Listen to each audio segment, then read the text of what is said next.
Joining me now on the Knicks Film School Podcast, a returning guest. We have not spoken in a while. Not that there's been anything worth talking about. I mean, I just couldn't imagine what we're going to fill the time with on this show. He does an outstanding job doing what I'm going to call yeoman's work of reporting on and covering the Nets for Nets Daily ahead of the first of the interborough matchups of this season. Matt Brooks, how you doing, man? I'm good. I can't wait to just talk about, Yuta Watanabe and nothing else, right? That's pretty much, I think that'll cover it. Yeah, I think that's what the fans really want to hear about is like, is he the 3-and-D guy that the Nets were hoping for, that they were really missing to pull everything together? I'm gonna start here.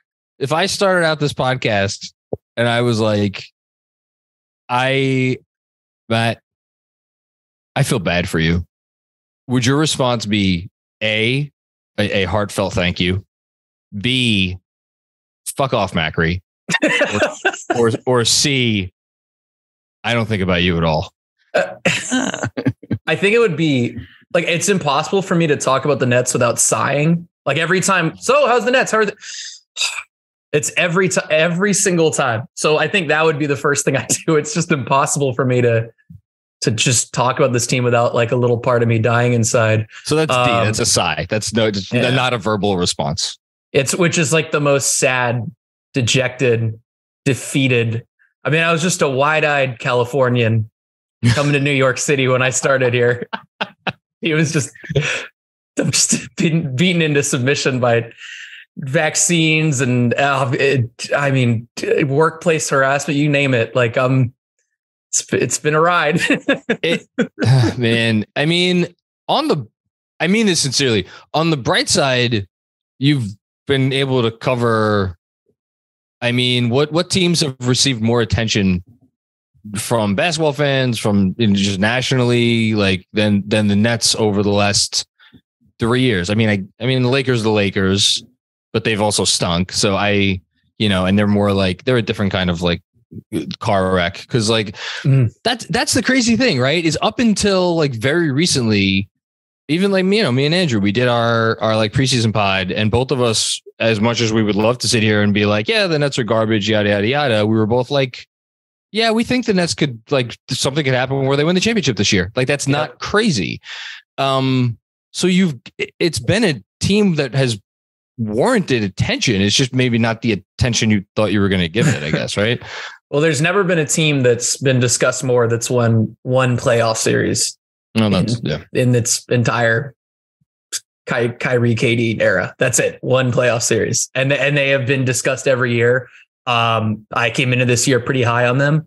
Liked what I saw in preseason, which you'd think by now I would learn, like, don't take anything from preseason, but it just seemed like, hey, like maybe we're finally going to get, some semblance of just basketball, and nope, not even close. Well, let's start there, because like, do you think that there is a world where, and I say this coming from a Knicks standpoint, where I don't know that it's ever really only just about basketball. At least that's how I personally feel like covering the Knicks, because there's always, it's always about the next star, and it's always, it's always talking heavily about the coach. I guess rarely, sometimes it is, but for the most part, I always feel like I'm talking. Not that stuff isn't about basketball. It is about basketball in a sense that what you're having to deal with is not about basketball. But I guess what I'm asking is, like, do you think you will get to a point this season where you will just be able to talk about the Nets in the context of like a basketball team as opposed to whatever this is? Like maybe for like 2 weeks. I can't sit here anymore and say, yeah, I think there's going to be a stretch, because it's just like, the evidence points to the contrary. It's never going to be about just basketball. I mean, like, even if this team, they move on from Kyrie, you still have Ben Simmons here. You still have an interim coach. Durant made a very, very loud trade request this offseason. Where this team goes, it could absolutely stir those feelings up again. So Maybe there'll be a month where I'm like, well, I'm really liking the Cam Thomas, Nick Claxton pick and roll partnership. Like those moments are fleeting. And I cherish them. Well, I mean, I can imagine. Before we move on to some of the other stuff, I do actually just want to focus on the basketball for a second. Like, their record is what are they? I should know this. What are they? 4-6? 4-7. 4-7. Yes, that's right. And I watched the end of that. I had no idea until I forget who was the first. I think maybe Bondi tweeted out it was 62 consecutive free throws. That's astounding, and that happened, which I guess weirdest is like, game, bizarre game. I didn't watch the whole thing, but like just trying to keep track from afar. It seems like, but whatever. They're 4-7. Do you think that they're a 4-7 team, or like? Let me be more specific. Like, there's been all of the stuff swirling around. Do you think the swirling is why they are 4-7, or do you just think they're a 4-7 team? Or is that impossible? I mean, that's probably an unfair question, but to the best of your, abilities. Yeah, I mean, I think they're probably a little better than 4-7. I think they're like they're going to be kind of like where the Knicks are, I guess, in a way. Trending right down the middle of a lot of this. The Nets might be a little bit better than that. They could be like a low end, first round or whatever, low end playoff team. I think 6th seed, 5th seed, maybe. If this was a normal season, and I just don't know if it will be, but no, they're playing pretty decent ball right now. I think, hanging with Dallas, that's probably the threshold of like where the Nets are in the league's hierarchy. They're probably, in that range, playing good ball, defensively coming along quite a bit. I think they're third best team in the league in the last 3 games defensively. They've been good after being like one of the 3 worst teams defensively. So that's been a big turnaround for them. Again, you're going through Washington in a bizarre game, and Charlotte, who is like, I mean, falling off. I like the way Charlotte was playing early on. I was very impressed when they played us, and probably just because they played us. Yeah. But like I've watched them more recently, and they're falling off a little bit. Yep. Yeah. So I mean, it's not like a gauntlet of teams that they've gone through, but I think they're figuring some things out, just by circumstance of Simmons, dealing with this knee injury, and coming off the bench. That's kind of solidified things a little bit. The starting lineup looks better just because there's more floor balance around KD, but it's like about as normal as it's been right now. And I do think they're probably a little bit better than 4-7 for sure. Okay.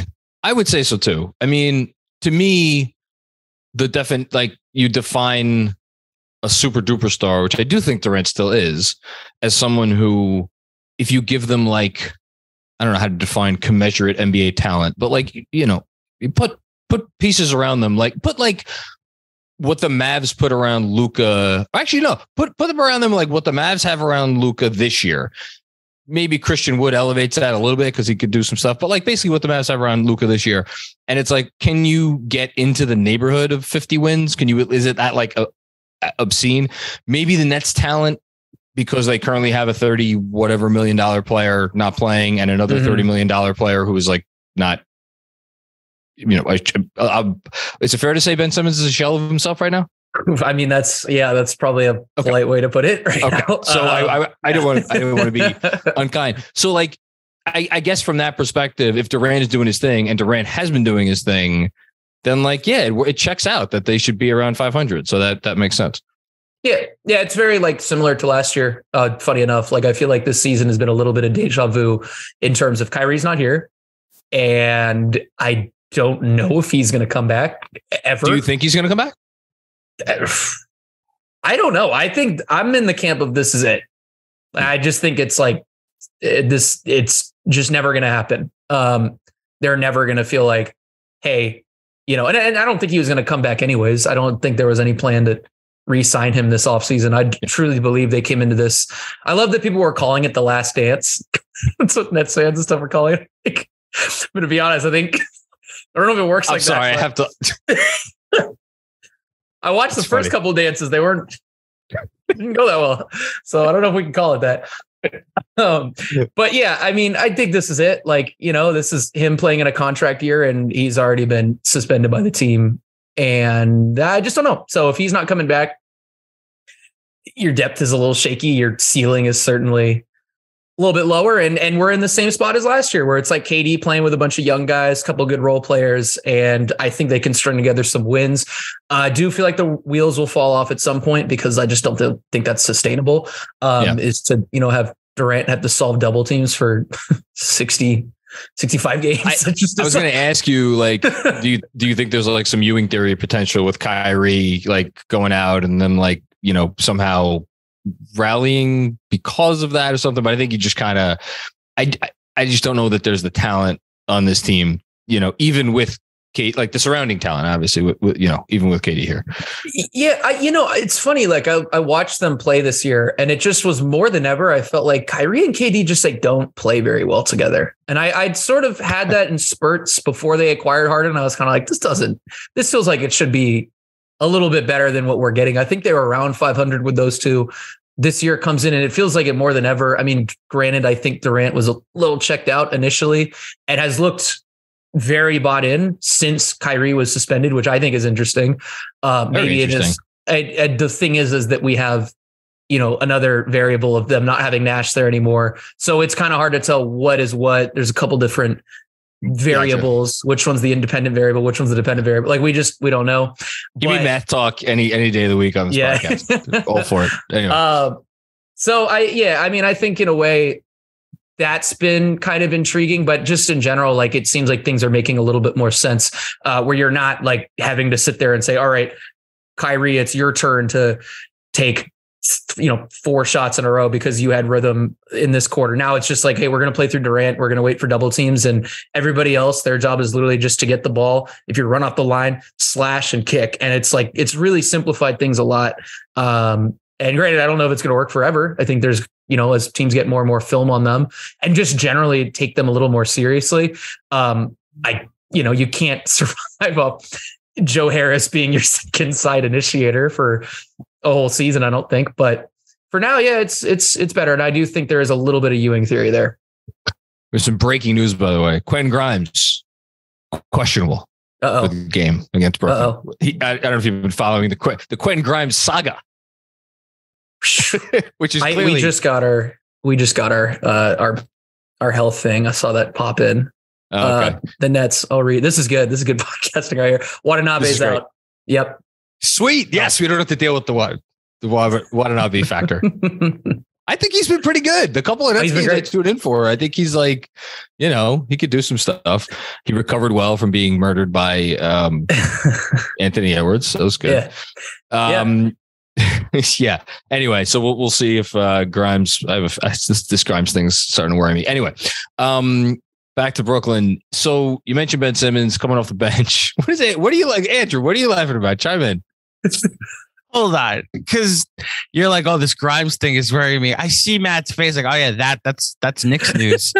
Yeah, those are the alerts you get, Macri. Give me that. Like, I'm totally fine with that. I'd kill for my alert to be, a player that was on the rise that the Knicks are optimistic about. Yeah, might not play. But he also might still be here tomorrow. Look, as long as he's not putting like Alex Jones on his story, right? As long as he will shoot a 3-pointer, like pick a different problem from a player. As long as he didn't request that the coach and the front office get fired and request a trade to a different team, even though he's untradeable. I just. Like I feel for you, Matt. No, you brought it up, so let's just go. Let's just go there now. Like, so he never denied. Well, let me. Take a step back. Was he ever asked directly? Did you request for these people to get fired? To your knowledge? Yeah. And he just never denied it. No, he was just like, he did not. Okay, that was my assumption. I just want to make sure I had that correct. Yeah, he did it at media day, which was like, I wasn't sure. I've covered this team for a couple of years, and I'm expecting to like, did you hear that from me? Like, oh, did you hear me request it? No, you didn't. Oh, okay, yeah. So, but he didn't. He just was like, yeah, and now I'm here. It's like, all right, well, I guess we're gonna roll with it, which was interesting because I think their approach a year ago would have been deny, even though it's like very obvious there was a lot of leveraging and threats made from Durant's side to the Nets, and then the Nets try to play hardball about, we don't want to trade you for anything, but they kind of just owned it, which I thought was actually interesting. And that's kind of, again, I probably shouldn't have bought into this because it's the Nets, but I was like, hey, maybe there's a little bit of growth here from all parties involved. Like maybe we're just going to come in, everybody's going to be honest about everything, and we're just going to show up, we're going to check ball, and a lot's happened, and maybe so much has happened that there's nothing else that can be aired out there at this point. And everybody's just going to have to like check their egos at the door. And no, that did not happen. Dude, I swear to you, watching you right now and listening to you, it reminds me of so many times I got in front of a microphone during the Steve Mills era here in minus. But let's be honest. The difference is that there was never any winning or like never any expectation of winning. So that is a major difference. Which I guess, I don't know. Does that make it better? Does that make it worse? I don't even know. I want to go back to KD for a second, but I can't do that before asking about Ben Simmons, and I'll get to why in a second. I, as you may or may not know, am fascinated by like player evaluations and like what players are valued at around the league and like how valuations change. It's currently something I've spent much of the last year thinking about with Julius Randle. And like, is he an undervalued asset? Is he a toxic asset? Is he a distressed asset? So Simmons, the way, I'm sure like you do, I listen to like Zach Lowe and Windhorst and like all the general NBA media people talk about this stuff. It seems like he is just, I want to say like an untouchable asset, not in the good way. Is that accurate as far as you can sense? Well, the Nets have two of them. That's the fun part. Because Kyrie's probably the only other guy with worse trade value than well, I guess. I mean, even Westbrook's like playing well in his new role. So, yeah. I mean, I don't think and he's an expiring, like Simmons it's bad. And I don't know, I've thought about like, what could you trade for him? And I just don't know like what team wants to bring that on. He's 25. He's like, looks like a complete shell of himself physically or whatever is going on. I think there's definitely like physical limitations. His lift is not there. Like this guy's like a guy that was jumping out the gym in Philly and he just like, he just isn't moving well. He looks like Blake Griffin from like Nets Blake Griffin. That's what he looks like right now. And it's a combination between he doesn't look right physically at all. And I don't know if that's something that's going to come back for him as he kind of works his way back from this long layoff and back surgery. But to compound things, he doesn't look at the rim, period. And he's just become like this dribble handoff merchant and somebody that runs pick and roll and picks up his dribble at the elbow and then just resets up top. And it's just like, I don't know what you do with that. Like they played the Mavericks yesterday and they had the perfect lineup around him. It was like Royce O'Neal, Joe Harris, I'm honest, a couple other shooters, maybe Cam Thomas, or could have been Seth, whatever. The lineups that you hear about, well, you put 4 shooters around Ben and it's going to work great because he has all this floor spacing. He can make plays. And it's like, who's the lead creator in that group is Royce O'Neal, because Ben is just not able to do really much of anything. He's not creating 3-point shots because he's not getting downhill. And it's just kind of like, I don't know what you do with that right now. Even the things that he's good at, defense has been a little shaky. Like guys have been able to get by him. He's not moving great laterally. And, the guys that have hurt him historically, even when he was this like defensive player of the year candidate, are even tougher matchups. Those quick guards that can get by him. Yeah. That was a specialty. I feel like against Trae Young in the playoffs, like that, you could put him on Trae Young and feel great about it, Yep. Yeah. Yep. So it's a problem. And I don't know what his value would be, but he's certainly, I don't know. I mean, even last year, I'm sure he had more value. There was like trades to the Pacers for like Malcolm Brogdon. Like, I don't even know. What do you think you can get Malcolm Brogdon for? I'm thinking of the Russ Wall trade from a couple years ago where it was 2 teams with assets that it's like, all right, let's just shuffle the decks and see, maybe one of us comes out better for it. Would you take him for Randall? No. Yeah. No. I would. And you know what? If you would ask me the same question this summer, I'll be honest, and I'd probably get laughed at from Knicks fans. I'll say right now, I would have done it this summer. I would have made the swap because I would have assumed he would have been. I would assume he would be back to health. I guess but it seems as if that is not the case, and not saying I would have been thrilled about it. I would have had to think about it, but it's like, see, that's like a risk you take, right? But like where is the team that has the expensive asset that would take Charlotte doing like Gordon Hayward for I don't know. I don't see it. Which then brings us back to Durant, which we can start to finish up here. So he made the trade request. They're 4-7. As we are talking about, it does not seem like there is any realistic path, barring something unforeseen with Kyrie. I think we could agree that it would be unforeseen at this point. Like this situation resolving itself in a way where it's like everything's hunky dory. So, I mean, you know where I'm going with this. Like, what do you think happens here? Eventually. Oh, I mean, I think that it's done. Like the championship window is done. I think it's okay. Done. Okay. So you think they will trade him at some point? It will just be a matter of when this organization is honest with itself, which they have been like very bad at, just horrible at. This team is drunk on hope repeatedly, coming into this year, feeling like, if we just play hardball with KD, we think we can do it. And it took a week and a half for it to implode. It really, I tweeted something along the lines like, this has got to be the fastest a basketball team has ever imploded. And like, it was it within 6 games. It was like, all right, this team's not winning this year. I know for 100% they're not going to win a championship this year. And I don't think they're going to win a championship with Kevin Durant.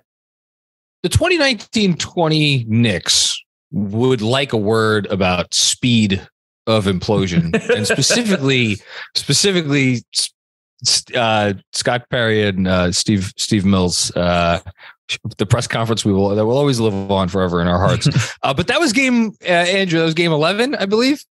The Mills Perry press conference after the blowout loss to. Do you know what I'm talking about, Matt? It was Yeah, it was either 10 or 11. It was 10 or 11. Okay. So you lost to, I guess. De'Aaron Fox. It was either the Kings game or the Cavs game. It was the Cavs game. That much I know. So it was either, I was going to say it was either Fox or Sexton. One of a young guard in the league that the Knicks didn't have. Because really exclusive list there. Right. Yeah. Anyway. That game, they got blown out at the Garden on a Sunday evening. And after the game, suddenly Steve Mills and Scott Perry were having a press conference that like, we've assessed the situation and let you know we're taking it seriously. It's like, that's just okay. It's fantastic stuff. Okay. And talk about bringing it all together, that I'm just making this connection now. At that time, that was in a way, final insult to injury of June 30th, 2019. It was, I think, that press conference in a lot of ways. And like, even if you were a Knicks fan who had fully convinced yourself at the time that they had dodged the bullet because of, Durant's Achilles or whatever else. And like the signs that Kyrie had already showed even back in Boston, that was not a great moment to be a Knicks fan. And yet it's 3 years later. And I think most Knicks fans, the vast majority of Knicks fans would be like, we'd rather be where we are than where the Nets are. So I'll ask you the same question. I mean, I think it was Bobby and Brian Windhorst talked about it on their pod recently. You cover the team. You're familiar with the Knicks. Who do you think is in the quote unquote better position? Kind of depends on what I said, right? About when does this team look in the mirror and like have an honest reflection about, where they are and where this team is going forward. Because right now you have Kevin Durant playing just out of his mind. He's 20, he's had 25 or more points in his first 11 games. First time that's happened since 2006. Allen Iverson did it. He's playing out of his mind, and this is the second year he's come into the season and just been sensational. And so if you just sit there and say, hey, we're probably not going to win it, and we just have to eat that. Well, you can get back for Kevin Durant. I mean, that's a good building block. Think of any picks, whatever. Like you can get a lot of picks. Who knows? Maybe Toronto's like, well, sure, we'll do the Scotty Barnes things. We might have overvalued him a little bit in the summer and coming off this rookie of the year. And there you go. That's your building block. And you have a bunch of picks as well. And so, I mean, if you're another team, you get to add Kevin Durant to your core. Like talk about when does that ever happen? That'll be the biggest mid-season trade. And I mean, I don't want to say in NBA history, because I feel like I need to do more research, but it might be. Kareem was off season, right? Kareem was off season.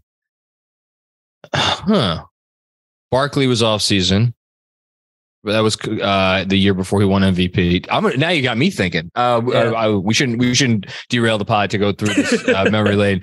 No, but I think the point is, unless I'm forgetting something obvious, I think it's certainly in contention. It would be in contention for the biggest in-season trades for sure. I don't know about Scotty Barnes in terms of whether Toronto will give him up, but there is a team, and we could, in here, there's a team that I feel fairly confident would pick up the old telephone and inquire as to the availability of one Kevin Durant. And that thought is probably frightening to many Knicks fans, but I don't think the Nets would ever trade him to the Knicks. Although, do you disagree? I don't. This is like evaluating the front office, which I also don't understand fully. I think there's, again, as I said, there's a lot of drunkenness on hope. So, and it's just a front office that's operated with emotion more than they should, especially in the championship window. There's just a lot of like pride and ego at work. And I think you saw that this summer with how things were handled between them and Kyrie in that contract negotiation. And then later with Durant and that trade request. It took months for everybody to just sit down and have a conversation. And it just was like, it from, just knowing about everything that was going on, it was like, this is just egos at work on all sides. And so I don't know. I can't predict anything with Kyrie. I also really don't feel like I can predict anything that comes from ownership down with the Nets. And that's why even when I say, I think the right thing to do would be to move Durant. I don't know if that's going to happen. I don't know if this team is going to talk themselves in there and go, wow, looking pretty good against the Charlotte Hornets and the Indiana Pacers. Like, I think we got a shot at this. And then they just lose in round one against I don't know.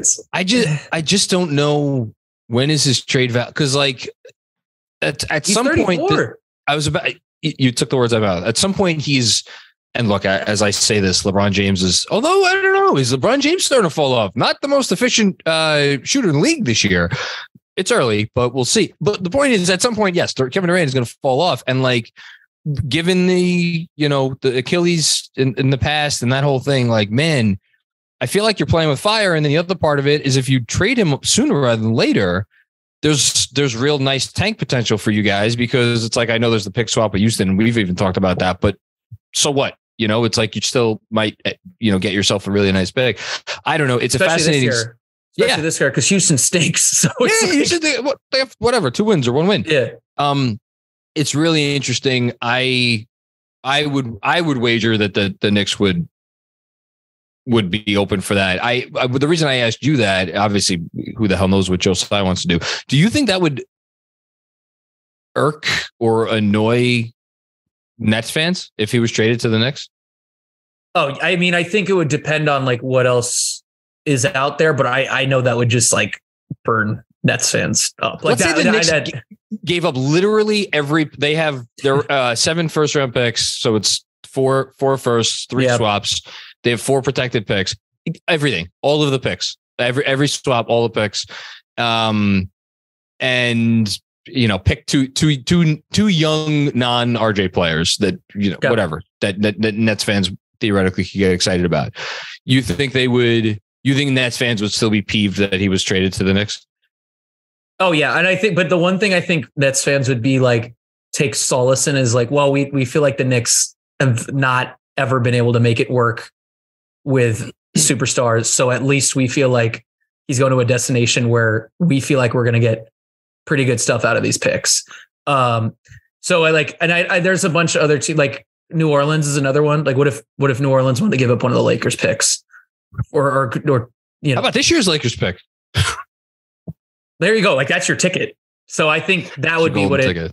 And I do think like it's going to be hard for Nets fans to stomach losing the best player in franchise history. Like that's tough. That's tough. And but isn't that Kid? I know KD at KD's peak is better than Kid. Yeah. At Kid's peak, but Kid took them accomplished to more. finals. Yeah. I think he means more. I think he means more. But Durant, if we're looking at like this guy was like really truly, I believe the year they lost to the Bucks, was the best player in the league that year. Like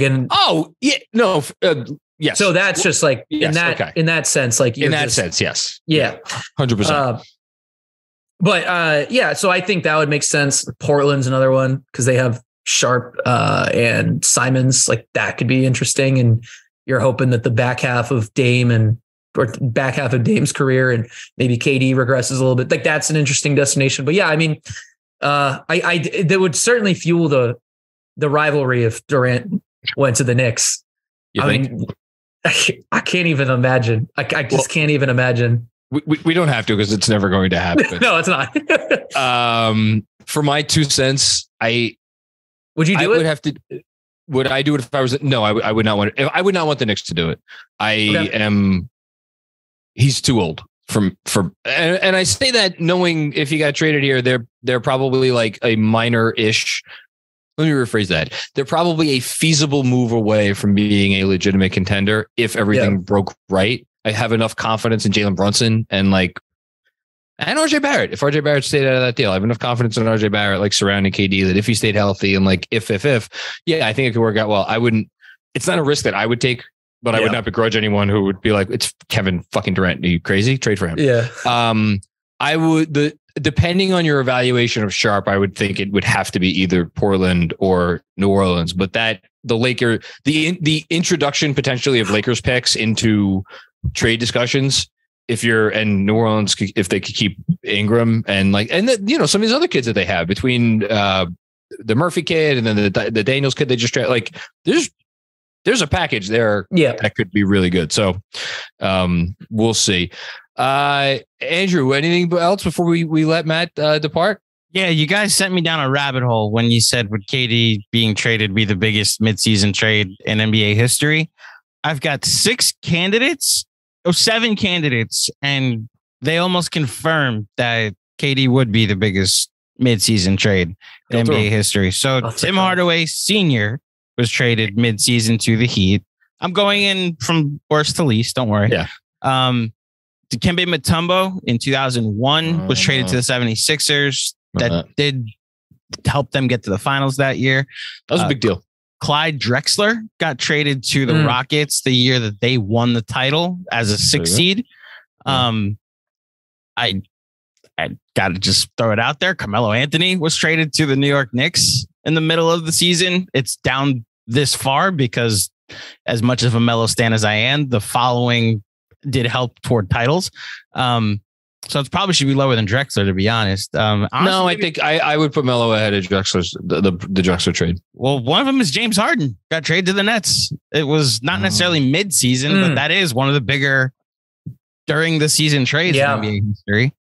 The other two, which I think directly impacted championships, are Rasheed Wallace to the Pistons, which was he a Hawk technically at that point? Like a day. I would put the Harden trade above the Sheed trade. And I actually might even put the Melo trade above the Sheed trade because again, that was an in his prime superstar getting traded to a team that was like on the rise that we knew the Knicks were going to win that year.